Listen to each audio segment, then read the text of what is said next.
एक सवाल जो वो बोल रहे हैं बार बार कि किसान नहीं समझ रहे हैं, तो आप समझा दीजिए। आप अपने कृषि मंत्री को नहीं समझा पा रहे हैं और कह रहे हैं कि देश के किसान नहीं समझ रहे हैं।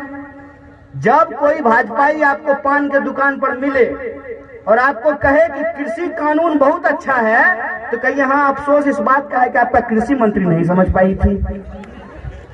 याद है कि नहीं है? कृषि मंत्री इस्तीफा दे चुकी हैं।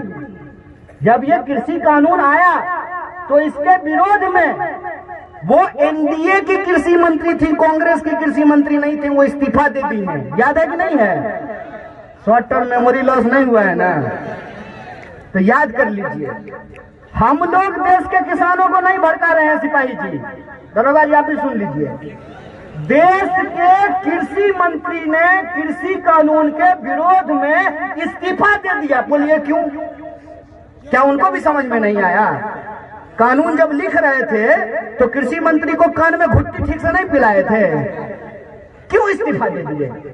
दूसरा बात जो बहुत जरूरी है, ये कहते हैं कि ये कानून हम इसलिए ला रहे हैं ताकि किसानों की भलाई हो, उनकी आमदनी दुगुनी हो। तो उस संबंध में मैं एक बात आपको बता देता हूं। बिहार में 2006 में मंडी समाप्त कर दिया गया। क्या बोल करके?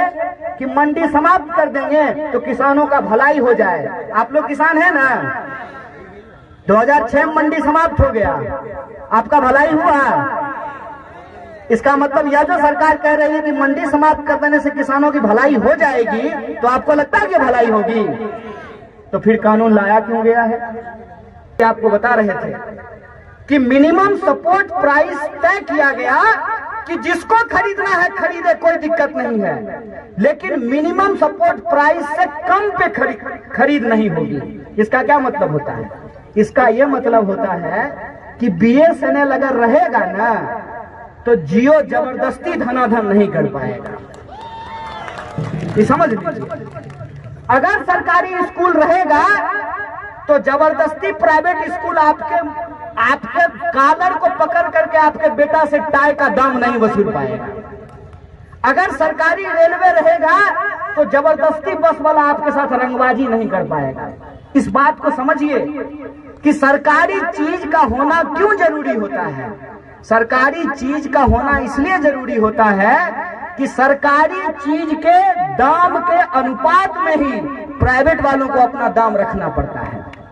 अरे जिसके पास पैसा है वो तो किसी प्राइवेट अस्पताल में जाकर इलाज करा सकता है। जिसके पास पैसा है वो तो किसी प्राइवेट स्कूल में जाकर के अपने बच्चों को पढ़ा सकता है।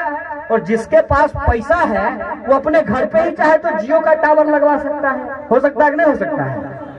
स्विमिंग पूल अगर हमको पैसा होगा तो हम घर में स्विमिंग पूल बनवा लेंगे।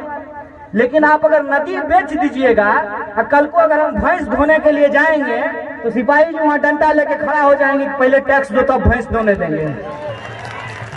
इस बात को आप समझिए कि पूरा मामला क्या है।